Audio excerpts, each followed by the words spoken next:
स्वागत है दोस्तों आपका civil engineering interview question answer की सीरीज़ के पार्ट 3 में, जहां हम डिस्कस कर रहे हैं सिविल इंजीनियरिंग के इंपॉर्टेंट क्वेश्चन आंसर्स को। Hey guys, this is engineer Anshu Parmar and you are watching engineer treasury YouTube channel. So without any further delay, let's get started.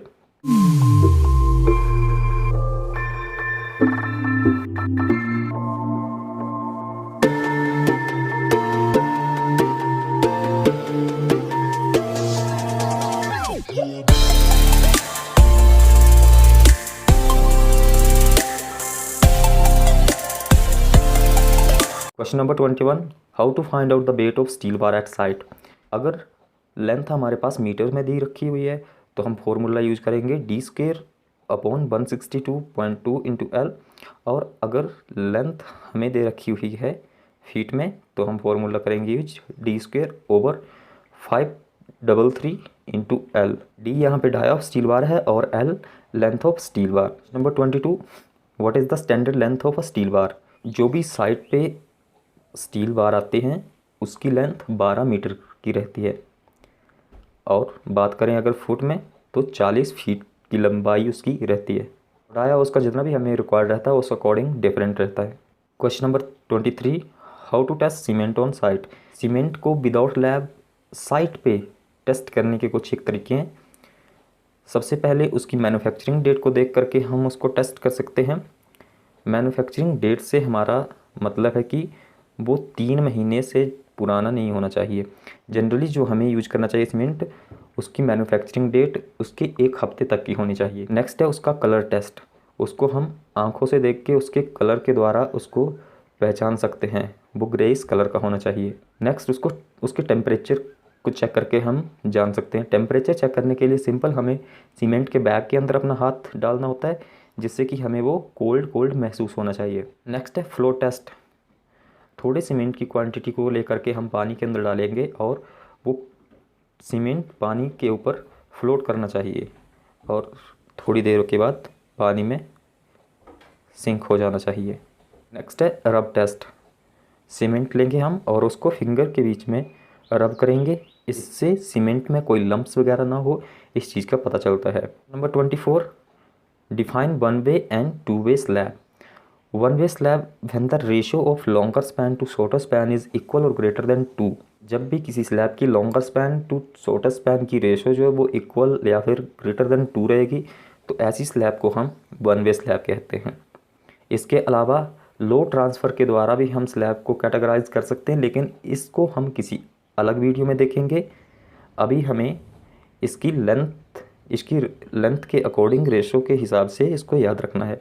Next है two way slab when the ratio of longer span to shorter span is less than 2। जब भी longer span to shorter span की ratio less than 2 रहेगी तो ऐसी slab को हम कहते हैं टू वे स्लैब।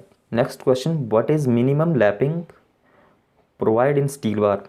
जब भी 2 स्टील बार को लैप करा जाता है इस तरह से, तो उसकी मिनिमम लैपिंग कितनी होनी चाहिए। के लिए IS कोड कहते हैं कि 50D to 60D के बीच में ये लैपिंग होनी चाहिए। Question number 26, what is the full form of DPR। DPR is stand for detailed project report. जहाँ भी प्रोजेक्ट कोई चल रहा होता है उस प्रोजेक्ट के कितना काम हो गया है, कौन सा काम चल रहा है, किस तरह से चल रहा है, कितनी क्वांटिटी वर्क की हो गई है, कितनी क्वांटिटी जो है वो मटेरियल की है, इस तरह की एक रिपोर्ट रहती है जिसको कि मेंटेन करना पड़ता है।